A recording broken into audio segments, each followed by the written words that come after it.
Hello, and welcome to the Vlogging Pod. In this episode, we're diving into the recent 60 Minutes interview with the head of this administration. Instead of focusing on the sound bites that filled headlines, we're taking a closer look at the substance behind each major claim made and what the facts actually show. He began by blaming Democrats for the ongoing government shutdown, saying they wanted to give money to prisoners, drug dealers, and millions who came from mental institutions. That claim is false. The real disagreement was over restoring certain healthcare subsidies previously cut from the Affordable Care Act, or what some may know as Obamacare. There's no proposal that gives federal health coverage to undocumented immigrants, and no evidence that anyone is funding mental institutions or releasing people to claim benefits.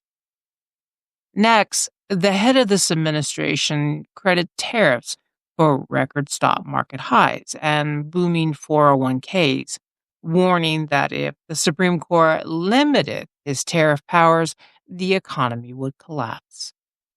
Economists have long disputed that framing. Tariffs are paid by U.S. importers and typically passed on to consumers. While market performance depends on a wide mix of global factors, not one policy lever. Courts are still reviewing the extent of presidential power on tariffs, but there's no credible link between those powers and sustained market growth. When questioned on ICE raids, he insisted the agency is deporting the worst of the worst. But current federal data contradicts that. Syracuse University TRAC program reports that around 70% of people detained by ICE have no criminal convictions at all.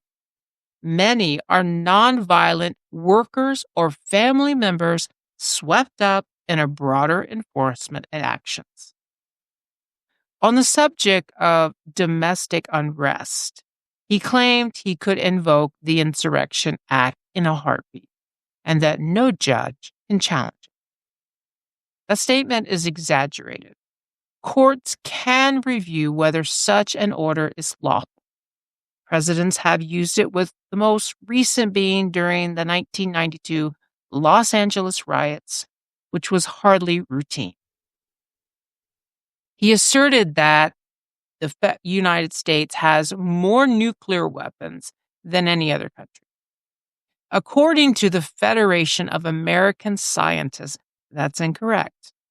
Russia's total stockpile stands at roughly 5,459 warheads, compared to the U.S. at 5,177.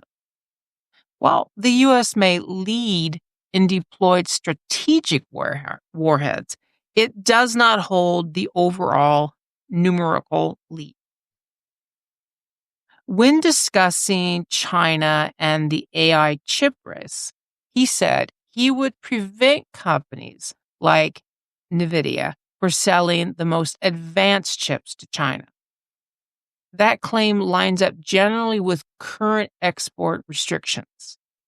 But his tone implied a personal directive rather than an existing bipartisan policy framework. It's true the U.S. continues to tighten its grip on advanced chip technology, but it's also true that several restrictions predate this administration. Finally, he denied knowing Binance founder Cha-Ping Zhao, whose conviction and plea agreement with the Justice Department made headlines in 2023. He dismissed the case as a Biden witch hunt, even though Zhao pleaded guilty and paid significant fines. The issue gained further attention because of a mention of a potential pardon discussed in extended footage of the interview, raising questions about selective editing and political optics. Today's sources come from Full transcript by Nora O'Donnell for 60 Minutes interview, CBS News. Fact-checking 60 Minutes interviews, political fact. Latest ICE detainee data, Syracuse University. TRAC.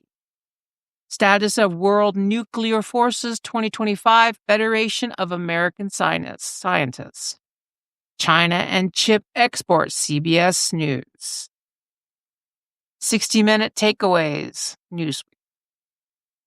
Thank you for listening. Until next time, bye-bye for now.